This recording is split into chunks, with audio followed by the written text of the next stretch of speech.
அனைவருக்கும் இனிய காலை வணக்கம். நான் உங்கள் சமூக பற்றாளன் ஞானச்சித்தன். இன்றைய மாணவர்கள், குறிப்பா வேலையில்லா பட்டதாரிகள் போட்டித் தேர்வில் வெற்றி பெற வேண்டும் என்கின்ற உயர்ந்த நோக்கத்தின் அடிப்படையில் நான் ஐஏஎஸ் படிக்கும்போது தொகுத்து வைத்த தகவலை யாம் பெற்ற இன்பம் பெருக வையகம் என்கின்ற அடிப்படையில் அந்த தகவலை உங்களோடு பகிர்ந்து கொள்ள நான் ஆசைப்படுறேன். இன்னைக்கு ஜூலை 18ஆம் தேதி.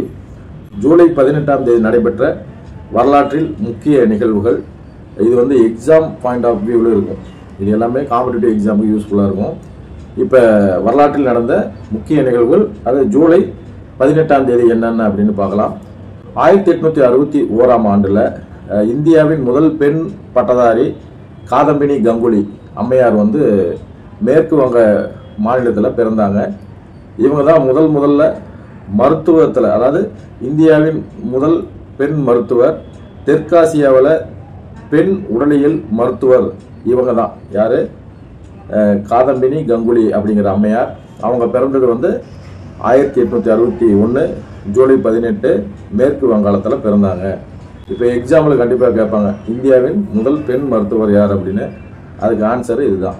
அடுத்ததாக பார்த்தோம்னா 1909ஆம் ஆண்டு தமிழ் சினிமாவின் இரட்டை இயக்குநர்களில் ஒருவரான கிருஷ்ணன் பிறந்தார். அதாவது ரெண்டு இரட்டை புலவர், முது சூரியன் இளம் சூரியன் அப்படின்னு இதில் இருக்கு நம்ம இலக்கியத்தில். ஒருத்தருக்கு கண்ணு தெரியாது, ஒருத்தருக்கு காது கேட்காது, இரட்டை புலவர்கள். அதே மாதிரி மியூசிக்கில் இரட்டையர்கள் இருந்தாங்க. யார் அப்படின்னா விஸ்வநாதன், ராமமூர்த்தி. அந்த மாதிரி இயக்குநர்களில் இரட்டை இயக்குநர்கள் யார் அப்படின்னா கிருஷ்ணன், பஞ்சு. இருவரும் இணைந்து கிருஷ்ணன் பஞ்சு என்கின்ற பெயரில் 50க்கும் மேற்பட்ட தமிழ், தெலுங்கு, ஹிந்தி போன்ற இந்திய மொழி திரைப்படங்களை இயக்கியிருக்கிறாங்க. அந்த வகையில் இரட்டை இயக்குநர்கள் யாருன்னு கேட்டால் இதை தெரிஞ்சுக்கங்க. அதாவது பொது அறிவுங்கிறது பொதுவாக எல்லாம் தெரிஞ்சுக்கிறது, இது மட்டும்தான் கிடையாது. அதனால் எல்லா துறையிலுமே நம்ம தெரிஞ்சுக்கணும். அதாவது விஸ்டம் ரெவல்யூஷன் 360 டிகிரி அப்படிங்கிற ஒரு யூடியூப் சேனலில் நம்ம எல்லாமே கற்றது கைமண்ணளவு, கல்லாதது உலகளவு என்பதை நம்ம மனசில் வச்சுக்கிட்டு நிறைய தெரிஞ்சுக்கணும், தெரியாத விஷயத்தை தெரிஞ்சுக்கணும் அப்படிங்கிறது தான் என்னுடைய நோக்கம். அடுத்ததாக பார்த்தோம்னா 1918ஆம் ஆண்டு தென்னாப்பிரிக்காவின் மக்களாட்சி முறையில் தேர்ந்தெடுக்கப்பட்ட முதல் கருப்பின குடியரசுத் தலைவர், கருப்பு காந்தி என அழைக்கப்படுகிற நெல்சன் மண்டேலா அவர்கள் பிறந்தார். அதாவது நெல்சன் மண்டேலா அவர்கள் கருப்பு காந்தின்னு அழைக்கிறாங்க. இவர் ஒரு உலகின் அதிக ஆண்டுகள் சிறைவாசம், அதாவது அனுபவித்த, அது தனிமை சிறைவில் ராபின் தீவு அப்படிங்கிற சிறையில் 1 வருஷம் 2 வருஷம் இல்லை, 27 வருஷம் உலகில் அதிக ஆண்டு சிறையில் இருந்தவர் யார் அப்படின்னா இவர் தான்.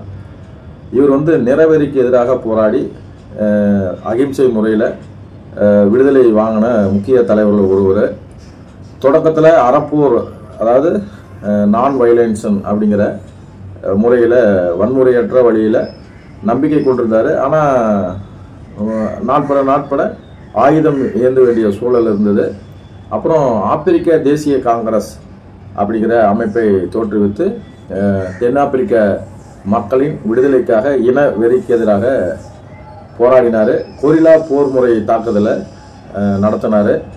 இவர் தென்னாப்பிரிக்க அரசு கைது செய்து 1 வருஷம் 2 வருஷம் இல்லை, 27 வருஷம் சிறையில் இருந்தாங்க. அப்புறம் விடுதலை அடைந்தார்.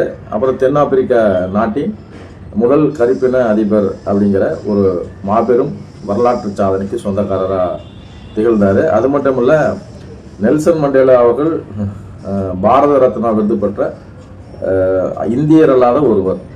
பாரத ரத்னா விருது, நேரு அமைதி விருது, நோபல் பரிசு 1993 அமைதிக்கான நோபல் பரிசு நெல்சன் மண்டேலா அவர்கள் பெற்றார். உலகின் பல்வேறு விருதுகள் அவர் வாங்கியிருக்கிறாரு. அடுத்ததாக பார்த்தோம்னா 1925ஆம் ஆண்டு ஹிட்லர் எழுதிய புகழ்பெற்ற நூல், அவருடைய வரலாற்று நூல் மெயின் கேம்ப். அந்த மெயின் கேம்ப் நூலானது வெளியிடப்பட்ட தினம் இன்று. ஒவ்வொருத்தருக்கும் ஒவ்வொரு சுயசரிதை இருக்குது. இப்போ எம்ஜிஆருக்கு எடுத்தோம்னா நான் ஏன் பிறந்தேன் அப்படிங்கிறது சுயசரிதை. அதே மாதிரி கலைஞர் அவர்களுக்கு நெஞ்சுக்கு நீதி அப்படிங்கிறது. ஒவ்வொருத்தருக்கும் ஒரு சுயசரிதை நூல் இருக்குது. சுயசரிதை பற்றி நம்ம இன்னொரு நாளைக்கு டீட்டெயிலாக பார்க்கலாம். இப்போ ஹிட்லர் எழுதிய புகழ்பெற்ற அவரோட சுயசரிதை நூலான மெயின் கேம்ப் நூலானது வெளியிடப்பட்டது. அது எப்போ அப்படின்னா 1925 ஜூலை 18. 1971ஆம் ஆண்டு பிறை போன்ற நெற்றி முழுபதி போன்ற முகம் கொண்ட தென்னிந்திய திரைப்பட நடிகையான சௌந்தர்யா அவர்கள் கர்நாடகா மாநிலத்தில் பிறந்தாங்க. இவங்க நிறைய தமிழ் படங்கள் நடிச்சுக்கிறாங்க. பொன்னுமணி அப்படிங்கிற திரைப்படம் அவங்க நடித்ததில் ஃபேமஸ்ஸு. அவங்க ஒரு அரசியல் பிரச்சாரத்திற்கு போகும்போது ஏற்பட்ட விபரீத, அதாவது ஹெலிகாப்டர் விபத்தால் அகால மரணம் அடைந்தார். 100க்கும் மேற்பட்ட தென்னிந்திய திரைப்படத்தில் நடிச்சவங்க. அடுத்தது பார்த்தோம்னா 1974ஆம் ஆண்டு ஆந்திர மாநிலத்தில் பிறந்த தென்னிந்திய திரைப்பட குணச்சித்திர நடிகரான சார்மலா வெங்கட் ரங்காராவ் எனப்படும் எஸ்வி ரங்காராவ் மறைந்தார். எஸ்வி ரங்காராவ் மிகவும் புகழ்பெற்ற நடிகர். இளம் வயதில் வயசான தோட்டத்தில் நடித்தவர். நிறைய படங்கள் அதாவது எங்கள் வீட்டு பிள்ளை எம்ஜிஆர் திரைப்படத்தில் எம்ஜிஆருக்கு மாமனாராக வர கேரக்டர் தான் அவர். அது மட்டும் இல்லை, கல்யாண சமையல் சாதம் காய்கறியும் பிரசாதம் அப்படிங்கிற அந்த மாயா பஜார் அப்படிங்கிறதுல நடித்தவர் அவர் தான். நிறைய புகழ்பெற்ற படங்களில் நடித்தார். முத்துக்கு முத்தாக சொத்துக்கு சொத்தாக அப்படிங்கிற அந்த பாட்டில் வரவெல்லாம் எஸ்வி ரங்காராவ் நல்ல அருமையான ஒரு நடிகர். அடுத்ததாக பார்த்தோம்னா 2013ஆம் ஆண்டு 2013 4 தலைமுறை நடிகர்களுக்கு பாடல் எழுதிய வாலிப கவிஞர், அதனால் அவருக்கு பேரே வந்து வாலிப கவிஞர் வாலி அவர்கள் மறைந்தார். அவருடைய இயற்பெயர் வந்து TS ரங்கராஜன். ரங்கராஜன்னு மூணு பேருக்கு இருக்குது. யார் யார் அப்படின்னா இயற்பெயர். இப்போ எழுத்தாளர் சுஜாதாங்கிறது வந்து அவங்களுடைய மனைவி பேர். அவருடைய பேர் வந்து ரங்கராஜன். அதே மாதிரி நடிகர் சத்யராஜுக்கு வந்து இயற்பெயர் வந்து ரங்கராஜன். வாலிப கவிஞர் வாலி அவர்களுக்கும் இயற்பெயர் ரங்கராஜன். இந்த 3 பேருக்கும் இயற்பெயர் ரங்கராஜனு.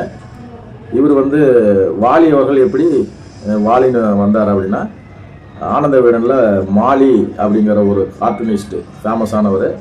அவர் மாதிரி இவரும் ஓவியத்தில் ஈடுபட்டதுனால மாலி மாதிரி இவர் வரணும்னு சொல்லி அவருடைய ஃப்ரெண்டு யார் வாலி, அவருடைய ஃப்ரெண்டு மாலி மாதிரி நீ வரணும்னு வாலின்னு புனை பேர் வச்சாங்க.